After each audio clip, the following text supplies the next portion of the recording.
'Tis the season to shine with H&M. Discover the holiday collection and find fashionable pieces for your wardrobe or for under the tree.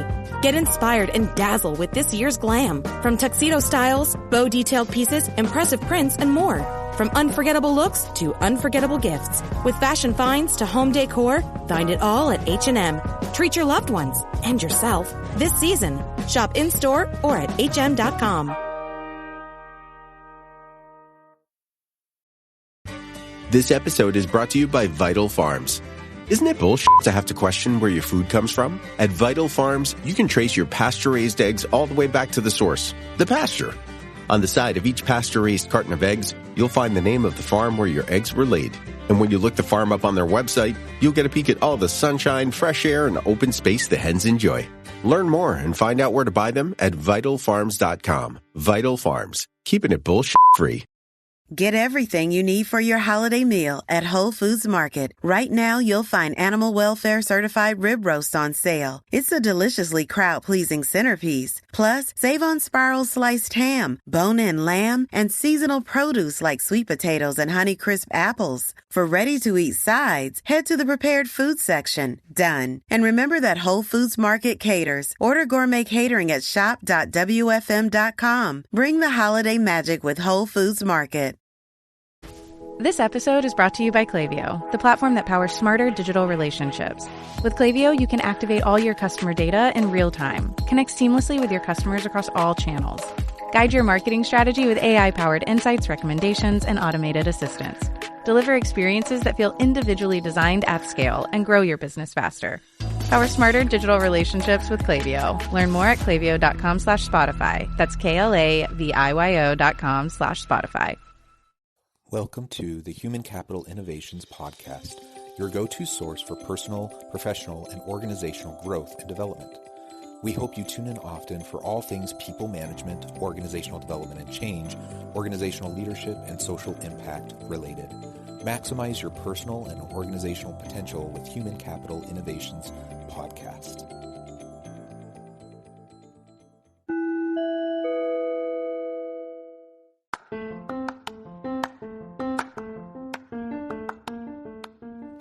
Welcome to the Human Capital Innovations Podcast. In this HCI podcast episode, I talk with Alina Haitz about shifting your mental wellness at work to feel less stress and avoid burnout.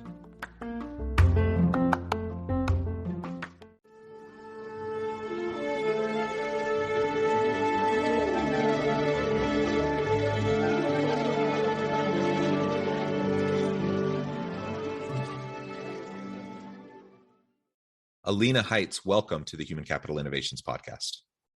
Hey, nice to be here. Thank you.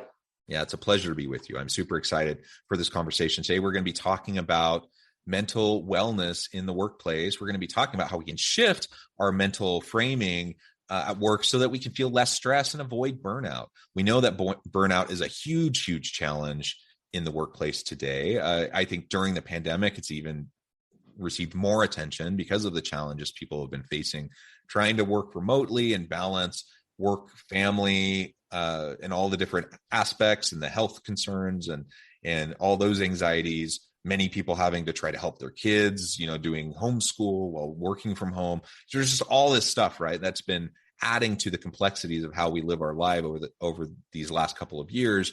And we know that instances of mental health challenges and stress and anxiety, those have been going up. Domestic abuse has been going up. Like all these different challenges have been increasing. And all of this is happening within a context where we know we want to be successful in business. We want to be able to be effective as employees. And we can't always, probably never really compartmentalize our life so that home life stays at home and work life stays at work. It all bleeds together. So how do we go about shifting our mental wellness at work so that we can feel less stress and avoid burnout? That's what we'll be exploring and unpacking together today. As we get started, I wanted to share Alina's bio with everybody. Alina Haitz is the voice of the everyday working parent that struggles with the ups and downs of life. As a type A personality, always on the move, she struggled with her own sense of mental wellness for several years. Through various tools, classes, and mentors, she now practices and teaches about mental wellness in the workplace. Alina has a simple and fun approach to teaching and practicing better self-care, self-compassion, mindfulness, and overall mental wellness at work. She's the author of a book of reflections on Mother Nature titled I Am, which was written for those in need of healing and those that work in the helping profession. It's a wonderful opportunity to be with you. I really am excited to hear about your insights and everything that you have to share. Anything else you would like to share with listeners by way of your background or personal context before we dive on in further? No, I think that summed it all up. I'm definitely an everyday person. I come from the non-doctor or clinician background, so I do have a little bit of a different take on things. Yeah. Well, great. And maybe we can start with your approach to mental wellness. As I mentioned in the bio, you've had your own struggles with this over time, which is not unique. Like so many people struggle with their mental wellness, and we all really should be practicing better self-care, better self-compassion, mindfulness, and such. So tell us a little bit about where you come from and your framing around this issue. And then we can start to talk about some of the tips and tools for self-care, self-compassion, and mindfulness. Yes. And I just want to thank you for saying that, that we all have struggled. We all have our ups and downs, and that's just part of being a human and the human experience, right? Having our ups and downs. Several years ago, now it's been 20 years. I was in college and I had a, let's say like a mental wellness pandemic, right? My own chaos, let's say. And from that point forward, I really moved forward in my own healing of really finding a balance in life. And I don't think that we ever really have an entire balance. I think that, with work and personal, you mentioned everything bleeds together. I think that, finding your own personal balance is what we really want to strive for, not anybody else's. And like, what does balance really mean? I think we're all kind of out of balance. That's, all day, depending on what time of day it is. If we can be better with balance, that's the goal. And, I like to say the little micro changes throughout the day can help us feel more, let's say, namaste, right? More at peace, more at balance. So I did struggle with my mental health in my early 20s. And from that point forward, I just became really, really much of a learner. And then, I'm still a learner, right? We're all learning.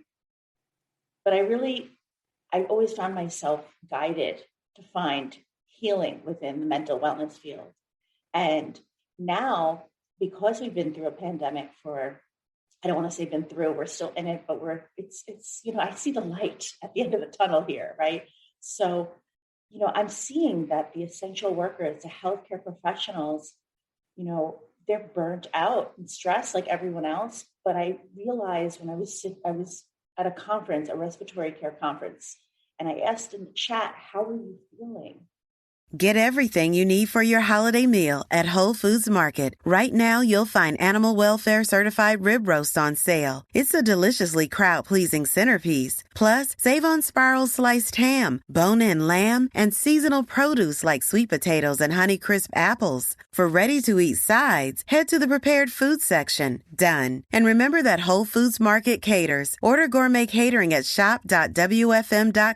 Bring the holiday magic with Whole Foods Market.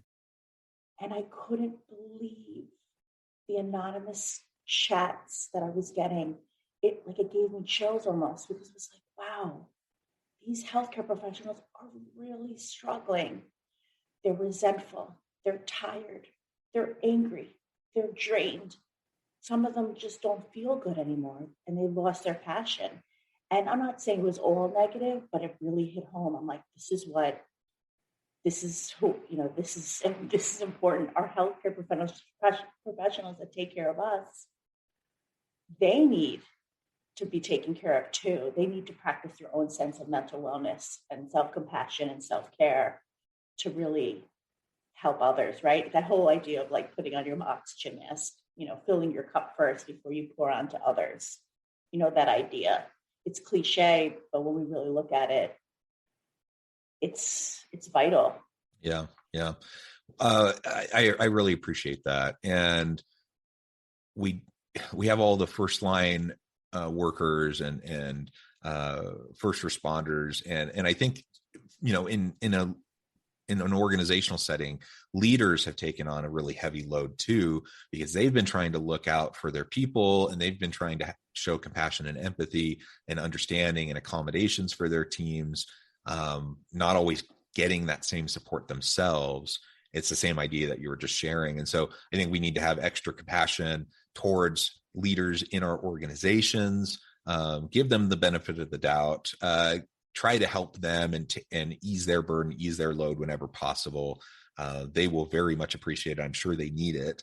And just like those in the medical field or anyone else, who is struggling, that's wonderful. Well, let's talk a little bit about some specific things we can be doing as we approach self-care, self-compassion, and mindfulness.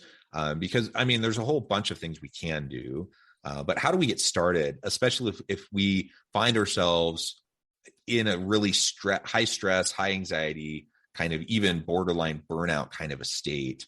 How do we walk that back, and how do we start to put in place these little instances throughout each day so that we can maintain a more healthy balance and overall better mental health state?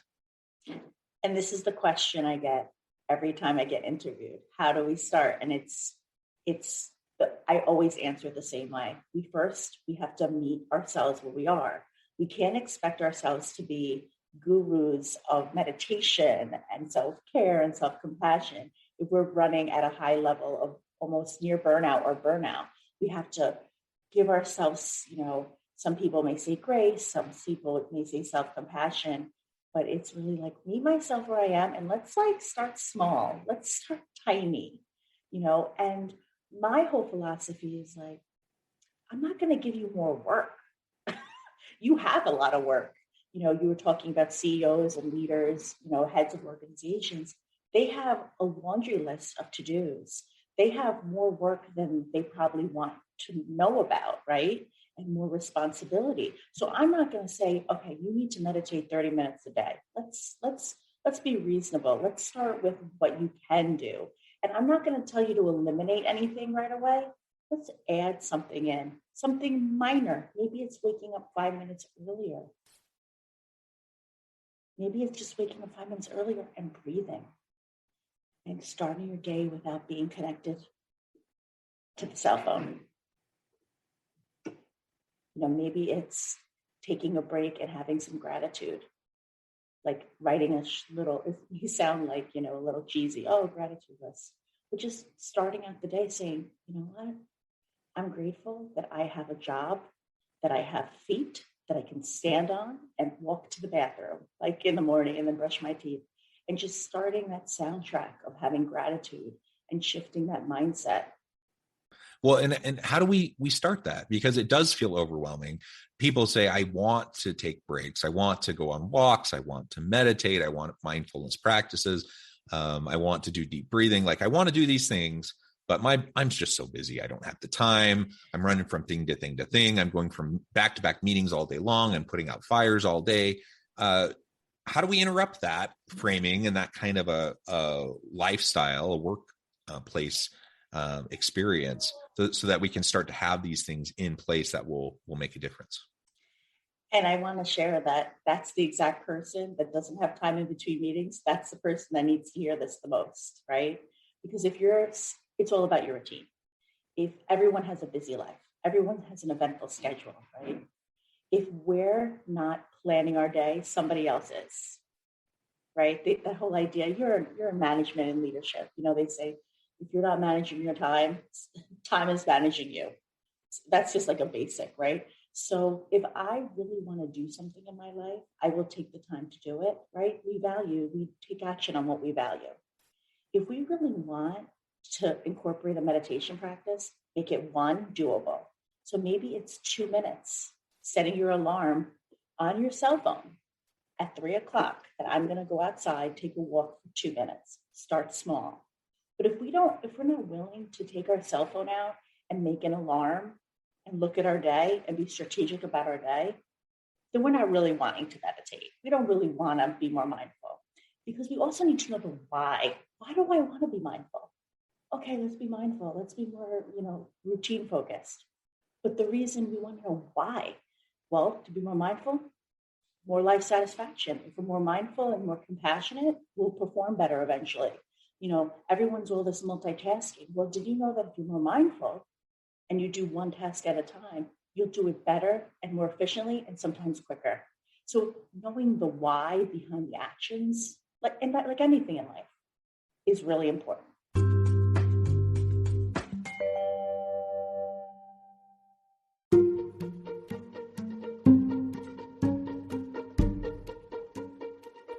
Welcome to the Human Capital Innovations Academy. Courses, micro-credentials, and certificates to upskill and reskill for the future of work. All HCI Academy courses, micro-credentials, and certificates are designed, developed, and delivered by award-winning and internationally renowned scholars, educators, thought leaders, executives, and practitioners. Our courses, micro-credentials, and certificates will help you make your mark on the future of work and make an immediate impact in your organizations.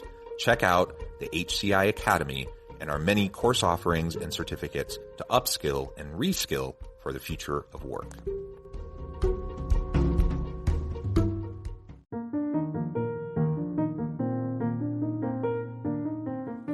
Check out our new weekly LinkedIn newsletter, Alchemizing Human Capital, exploring industry trends via original research and interviews with executives and thought leaders from across the globe.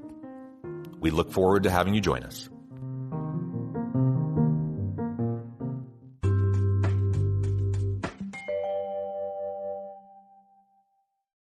Yeah, so knowing your why, your reason for wanting to do these things, and it may just be that you have high blood pressure and you need to decrease your anxiety and stress a little bit. And so you want to start to dabble in some of these things. You would just want to be around for your kid's wedding or whatever. It may be that you really feel like you could see the benefit right now, immediately in your life. And I make that distinction because, I tell my wife sometimes, I think I do a fairly decent job of getting exercise, doing mindfulness things, practicing self-care. I think I do a fairly decent job of that, but I often won't even recognize how stressed I am. And my wife can sense it. And I just feel like I'm fine. Like I'm happy. I'm fine. Things are going well. And she's like, yeah, but you were clenching and grinding your teeth last night or whatever. I'm like, okay, that's a signal. And so sometimes people don't even realize it, or they don't feel like, oh, I'm fine the way I am. I don't need to change. And they don't see the real need. And so regardless of whether it's staring you straight in the face, you see the need, you understand it, you recognize that you need to do something right now and you have an urgency around it, or you feel like I'm doing pretty well. I'm good. I don't really need this.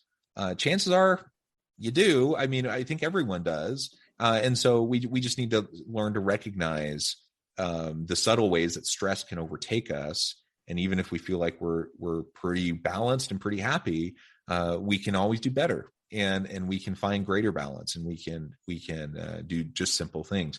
One of the things that you mentioned that I think is just so important is, as we're considering our day, start simple. Start with things you can do.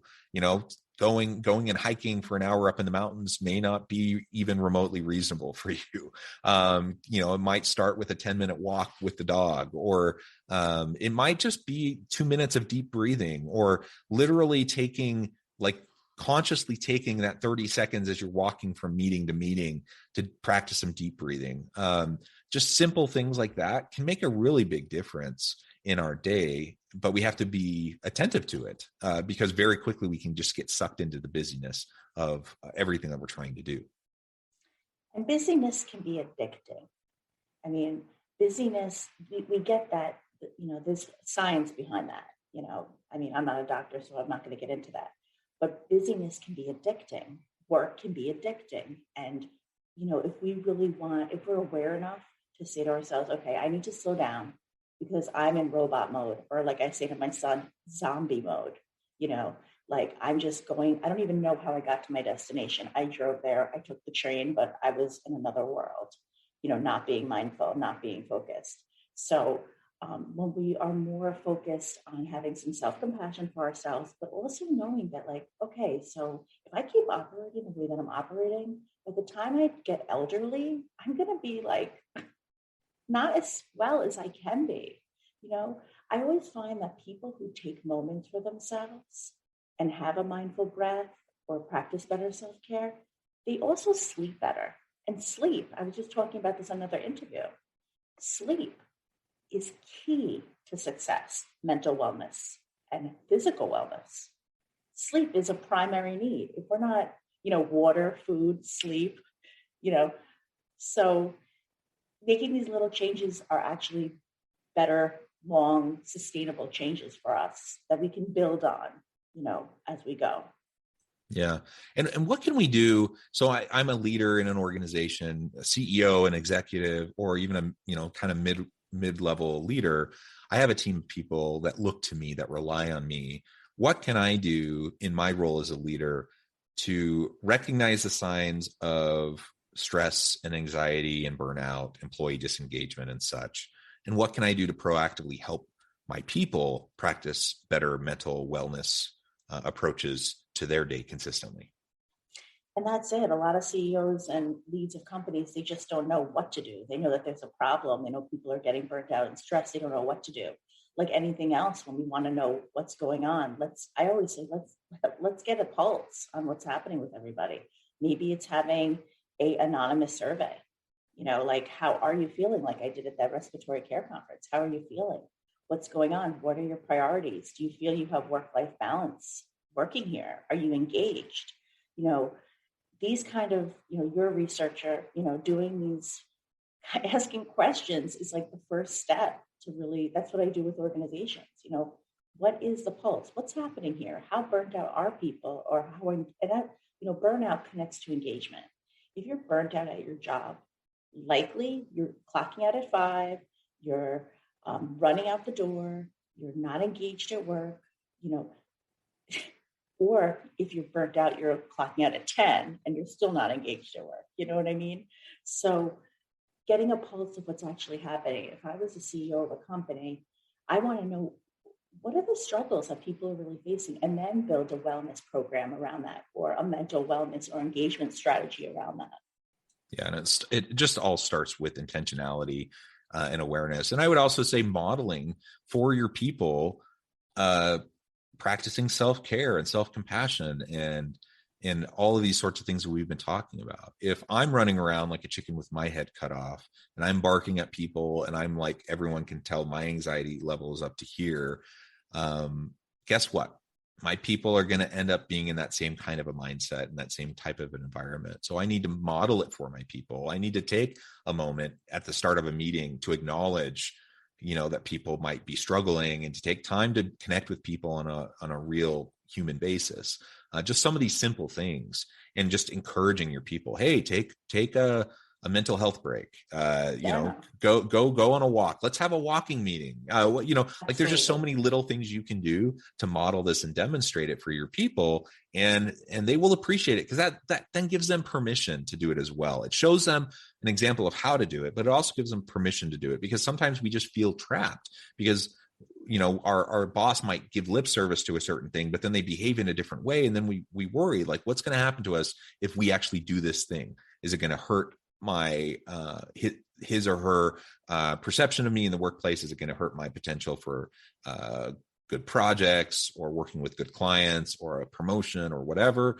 And when we start to have that fear, even if it's not grounded in reality, it's just our perception, but when we have that fear, guess what? We're going to end up defaulting generally to unhealthy behaviors that aren't sustainable. And so we just need to be very attentive to that as leaders, and how people are looking to us, even when we don't think they're looking to us for these types of things. Absolutely. It trickles down. It's a trickle down effect. I've had leaders, supervisors during my time in higher education that were, a mile a minute, never taking breaks, never having lunch, never going outside, never, on this beautiful day. And then I've had leaders who, why don't you take a vacation day? Maybe you need a vacation day or a mental health day to kind of, regroup. We all need a break. We're human beings. We're not human doings. We all need a break. And if a CEO is encouraging wellness and just giving lip service to it, like you said, we like the old saying, right? Actions speak louder than words. So let's encourage better actions a day at a time. You know what I mean? Yep. Very well said. Alina, it has been a pleasure. I know at the time I'm going to have to let you go here in just a few minutes, but before we close, I wanted to give you a chance to share with listeners how they can get connected with you, find out more about your work, and then give us a final word on the topic for today. Sure. I am active on LinkedIn. If you want to find me, I'm Alina R. Haitz on LinkedIn. I also have a website. If you want to contact me, it's alinarhaitz.com.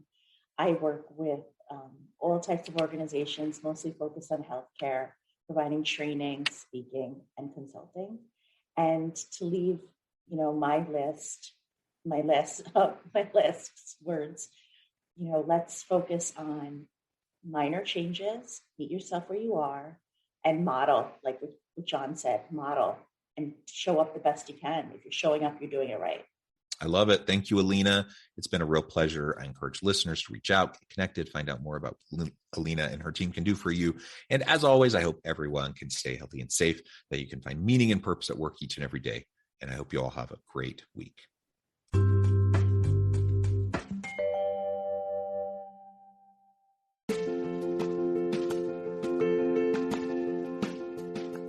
Bluer Than Indigo Leadership, the journey of becoming a truly remarkable leader. Early in my adult life, I learned about an Asian proverb that translates as bluer than indigo. If you think about the color indigo, it is a brilliant, deep, and vibrant blue, what some would call the bluest of blues. To have something that is bluer than indigo is rare and truly remarkable. Contrary to popular myth, there is no one-size-fits-all or cookie-cutter approach to effective leadership.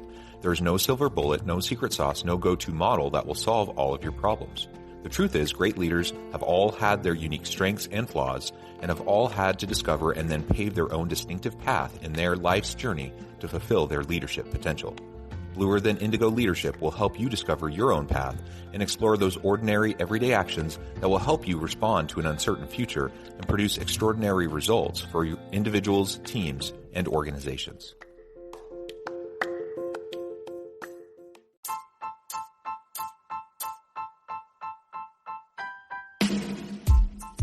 The alchemy of truly remarkable leadership.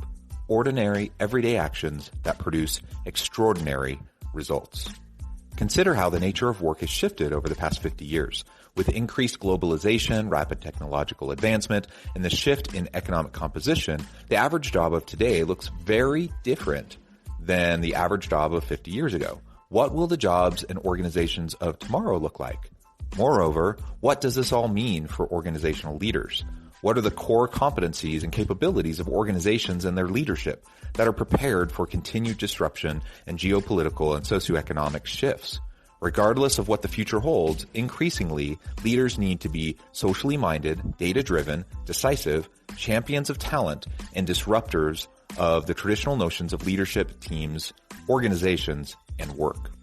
The alchemy of truly remarkable leadership will help you to explore your own leadership competencies and capabilities and consider ways to apply and implement them into your workplace and personal life.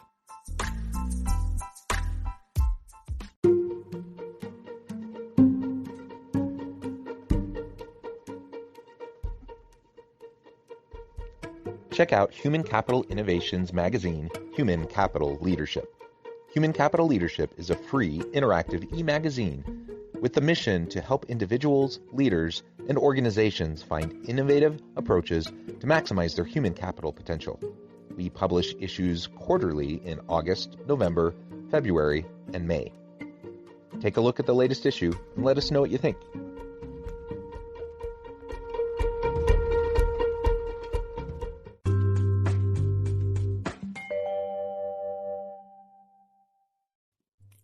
Thanks again for joining us for this episode of the Human Capital Innovations Podcast. I hope you stay healthy and safe and that you have a great week.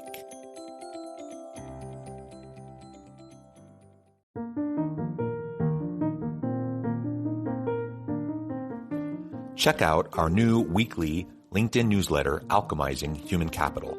exploring industry trends via original research and interviews with executives and thought leaders from across the globe.